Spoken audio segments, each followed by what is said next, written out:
Hello and welcome to the Edges of Earth. My name is Brock. I traveled in India for about 10 months, and within that time, I learned a few things that would have helped me had I known before I traveled to India. Now, these tips are in no order whatsoever, so make sure you watch it to the end. So when you arrive in India, be sure to get a SIM card. Now, this is a little bit difficult. You might have to have a friend help you. They might have to get a SIM card through their account and then just give it to you. You might be able to find someone who sells them on the street for a high price, or you may be able to walk into one of the company shops and get it yourself. Luckily, I met some nice people who were able to help me, and they provided a SIM card to me a couple of different times. Internet is generally good throughout India, so you can update social media, connect with your family and friends, and most importantly, use Google Maps and GPS. Be aware that prices in India are going to be higher because you're a foreigner. End of story.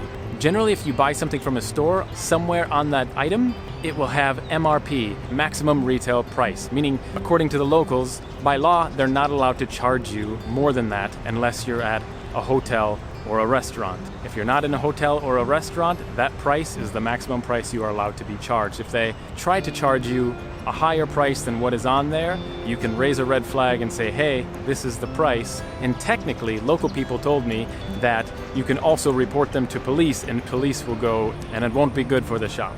I've never did that. However, it became very frustrating where every time I would buy something, look at the MRP. MRP is 50, you go up to buy it and they want to charge you 80 or 150. And it's just so wrong. Just because I'm a foreigner does not mean that I am required to pay more. It's ludicrous. But that's not everything. Your hotel is going to be higher, your taxi is going to be higher, food and water, sometimes even at a restaurant, is going to be higher. And if you're buying fruits and vegetables on the street, you can guarantee it's going to be higher.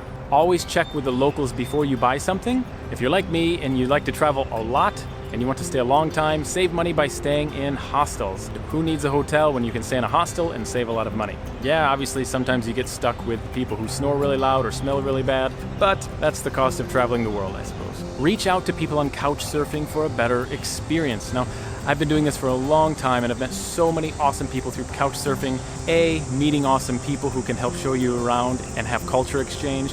And B, often in India, people were so kind and wanted to bring me into their house and wanted me to avoid hotel charges. So luckily I was able to save a lot of money specifically from Couchsurfing. Be sure to book a train ticket in advance. Now, there's different classes in India. You can have first class, second class, general class. There's so many different classes. If you want something above general class, then sometimes you'll have to book it in advance, 2 days, 5 days, or even a week in advance. Now, the problem with this system is that you are a foreigner, so the price is double the normal ticket. This is what the ticket counter told me when I was there. The seat is not better, the location is not better, nothing is different. You will sit next to an Indian person who paid half the price as you to sit in that seat. What's the difference? Nothing. You're a foreigner, so of course you must pay more money. But the bigger picture here is you have to book it in advance because there's usually so many people traveling that there's not a lot of tickets remaining. If you were not able to book a ticket, you can always buy the general ticket, but that does not guarantee a seat. If you're traveling for 2 hours, 5 hours, 10 hours on a train, you literally might have to stand up or sit on the dirty floor of the train. And that's happened a couple times to me, and it is not fun, but it's reality. Now, it is kind of a difficult process to get a ticket in advance. I once went to a train station. The rickshaw driver wanted 5 times higher price to take me to the train station than the local price. I got there, waited in line for 20 minutes. The woman told me that I was in the wrong line. I needed to go to a different line. I got in that line, waited for 20 minutes, people pushing and shoving, cutting. Finally, when I get up there, the woman says, oh no, I can't sell you a ticket. You're a foreigner. You have to go to a completely different train station across town. Went out to the rickshaw, to a different rickshaw driver, and he told me that the price is 6 times higher than the local price to get to the other train station. Finally, I was just fed up at this point. It really helps if you know a local who can kind of point you in the right direction to help get a ticket for you. After you get a SIM card, make sure you download Ola, O-L-A. It's a taxi app, or Uber. Both of those will give you generally the local price, and I've had experiences where Ola was cheaper, I've had experiences where Ola was more expensive, but in general, Uber for me in India has been consistently higher. There was one time where I was going to book a ride through Uber, and it was literally 5 times higher than the price of Ola. So you just have to have both apps, check the price on both, and go with the cheaper option. But this way, you're not going to be cheated as if you took a local taxi or a rickshaw. Download Google Translate, especially the offline package. In case you're walking around and need to translate, it provides a good enough translation where you can get the point across. Or if you're without internet, you can still translate some stuff offline. But don't rely completely on Google Translate. Try to learn a couple Hindi words. It's fun and when you speak them, people smile and become your friend pretty quick because they're very happy that you took time to learn some Hindi. Eating street food is fun, but it can be quite frustrating when you get sick. In 10 months, I got food poisoning once, and it's definitely not fun. The good thing is there's pharmacies everywhere, and you could get some type of medication that would help you, and it's quite inexpensive. The key is go to stalls that have people in line waiting. If you're the first customer of the night, potentially the food has been sitting there for a long time with a lot of bugs and flies crawling on it and dust and debris landing on it, and the pots and pans have been exposed to who knows what all day, and you're the first customer. It's going to all get inside of your food. So if you're in line, they make it fresh in front of you, you're usually good to go. Not always, but that generally is a good rule of thumb. If you're traveling on a night bus or a train, try to book the night travel. A, generally you can go to sleep, and B, you save money because you don't have to pay for a hotel when you arrive. So it's kind of like a free hotel. Good God, bring earplugs. When you get to India, you can't find earplugs. Buy them in your home country, bring them, bring a spare pair. Good God, keep one in every pocket. I don't know, in case you lose one. This is the loudest country I've ever been to, consistently. I thought Vietnam was loud. Oh, go to India. All day, all night. It just doesn't get quiet. It's so crazy. Wear earplugs. Generally, if you're a crazy traveler like me and you like to go everywhere, eventually you need money, eventually you need to go to an ATM. And believe me, they are some of the sketchiest ATM locations you've ever seen in your life. But I haven't had any problems yet, so don't worry.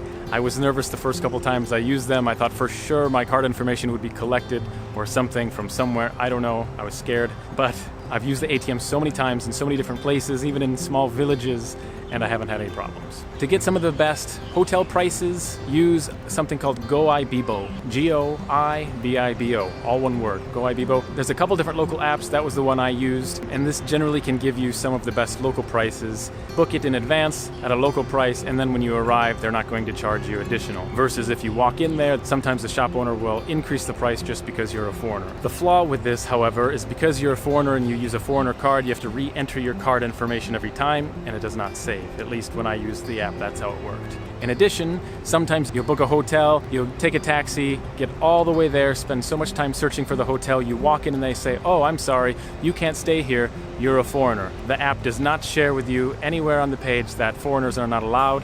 Some places in India, you're a foreigner, it is required by law that you stay in a hotel that is 3-star and above. I think it's the craziest law in the world. I'm shocked that the government is allowed to choose where I'm required to sleep at night, but it's fact, they do, so don't be alarmed. They'll refund your money. It's a huge hassle. Welcome to traveling the world. If you're traveling with someone of the opposite gender, beware. Many hotels require that you have the certificate of proof of marriage. Otherwise, they will refuse that you stay in the hotel room together. You have to buy 2 separate rooms. Law, government law. Now, are all hotels like this? No.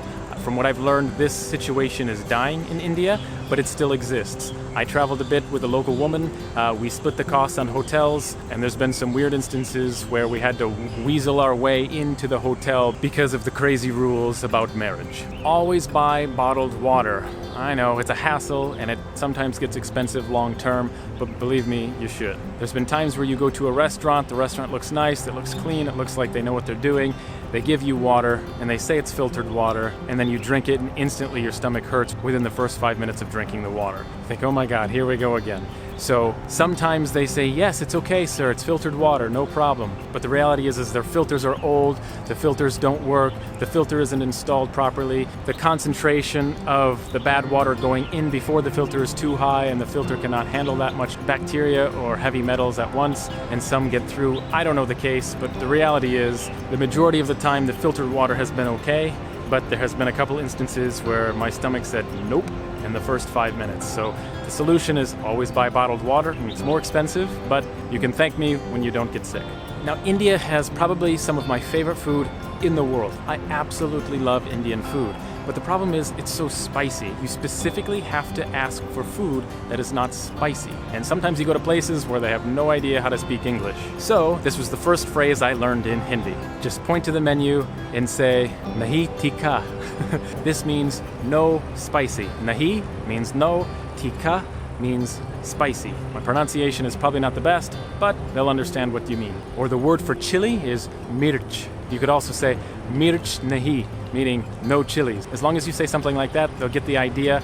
Most people in India have been able to understand the word spicy. So if you say no spicy, they understand, and they'll try to reduce the spicy level. However, there's still a problem because their idea of not spicy is our idea of still quite spicy. They cannot understand the concept that 0 chilies is what we want, but they will heavily reduce the spiciness. It will help, but I've only ate a couple times in India where all of the spiciness has been removed, and it was my favorite dish. It was called Malai Kofta. So write that down, remember that. There's no spiciness in those, and it is my favorite dish in India. India is very religious. Many things are extremely sacred. Just try not to say things about religion, try not to do things that point to different religions because it might offend someone pretty quick. Now, sometimes it's not as easy as you think. I was with a couple people in a small village in the middle of nowhere in Bihar. Now get this story. They brought water for us so we could wash our hands. We were on a rooftop, and in order to kill 2 birds with 1 stone, the other foreigner thought it would be a good idea to wash her hands over a flower pot.